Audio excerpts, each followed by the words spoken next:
In politics, dual loyalty is loyalty to two separate interests that potentially conflict with each other.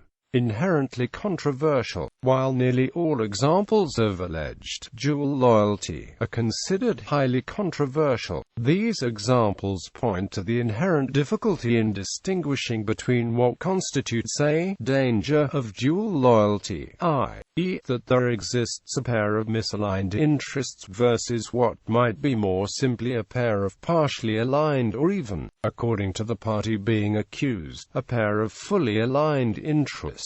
For example, immigrants who still have feelings of loyalty to the country of origin will often insist that the two loyalties do not conflict. As Stanley A. Renshon at the Center for Immigration Studies notes, Lan Samantha Chang, a novelist writing in response to the Wenho Lee case, could say in a New York Times op-ed piece entitled "Debunking the Dual Loyalty Myth," true, many immigrants have strong ties to the countries of birth, but cultural or familial loyalties are on a different level from political allegiances.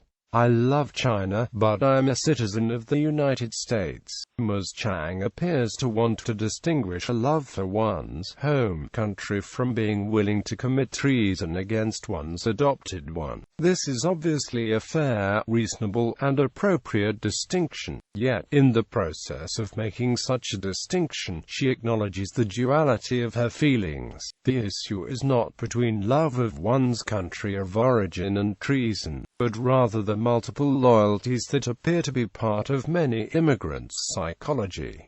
Transnationalist interpretations. Some scholars refer to a growing trend of transnationalism and suggest that as societies become more heterogeneous and multicultural, the term dual loyalty increasingly becomes a meaningless bromide. According to the theory of transnationalism, migration produces new forms of identity that transcend traditional notions of physical and cultural space. Nina Glick-Schiller, Linda Bash, and Christina Blancs Anton define a process by which immigrants link together their country of origin and the country of settlement. The transnationalist view is that dual loyalty is a potentially positive expression of multiculturalism, and can contribute to the diversity and strength of civil society. While this view is popular in many academic circles, others are skeptical of this idea. As one paper describes it, on occasion, these imagined communities conform to the root meaning of transnational, extending beyond loyalties that connect to any specific place of origin or ethnic or national group.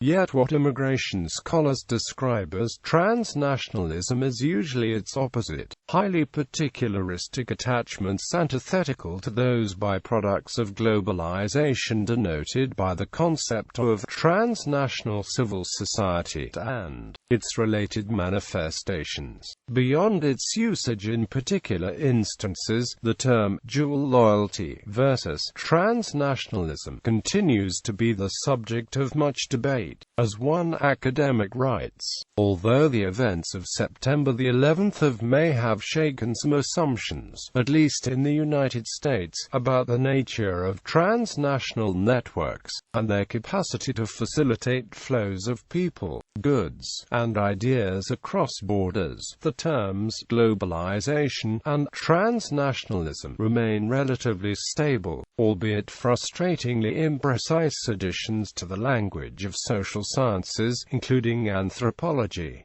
Historical accusations. Other historical examples of actual or perceived dual loyalty include the following. During World War II, a number of United States citizens of Japanese, German, and Italian ancestry, including some born in the U.S., were confined to internment camps. Roman Catholics are subject to the Pope on religious matters. This has often perceived as dual loyalty by powers opposed to the Holy See. During the English Reformation, many important English and Scottish figures, such as Thomas More, Mary, Queen of Scots, and Edmund Campion, were tried and executed for their alleged double loyalty to the papacy and infidelity to the crown. During the Third Republic in 19th century century France, citizens were routinely divided between clericals and anti-clericals because of long-lasting loyalty-related conflicts between the French secularist government and the Holy See. During John F. Kennedy's campaign for and brief tenure as U.S. President, some opponents questioned whether a Roman Catholic President of the United States had a divided loyalty with respect to the papacy and Vatican City. The Chinese Catholics have been forced by the government of the People's Republic of China to substitute the Roman Catholic Church in China by the Chinese Patriotic Catholic Association. Jews in the Jewish diaspora have been accused of dual loyalty by the Romans in the 1st century, by the French in the Dreyfus Affair in the late 19th century, in Stalin-era Soviet Union in the 20th century. Before the creation of Israel, Jewish anti-Zionists used the accusation against other Jews, while today some use the phrase in a neutral and non-pejorative fashion. This use can obscure the fact that home nations and Israel may have sharp political differences. The 1991 Gulf War and the 2003 U.S. invasion of Iraq lead to such accusations against Jewish neoconservatives, vocal proponents of war against Iraq who allegedly sought to undermine Arab nations hostile to Israel.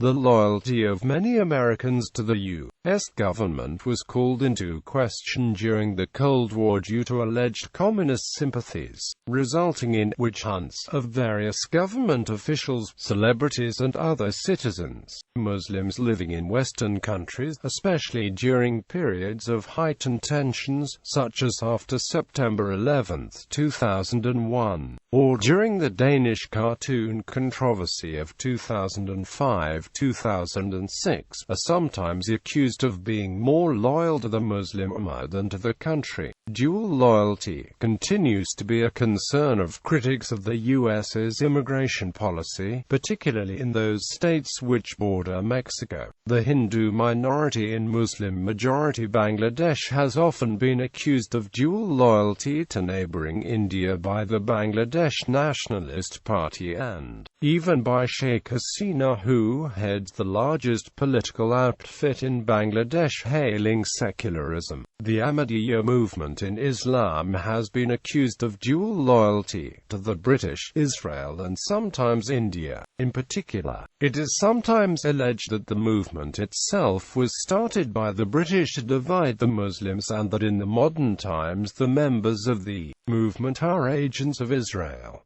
The government of Iran accuses the Baha'i minority of having loyalty to foreign powers.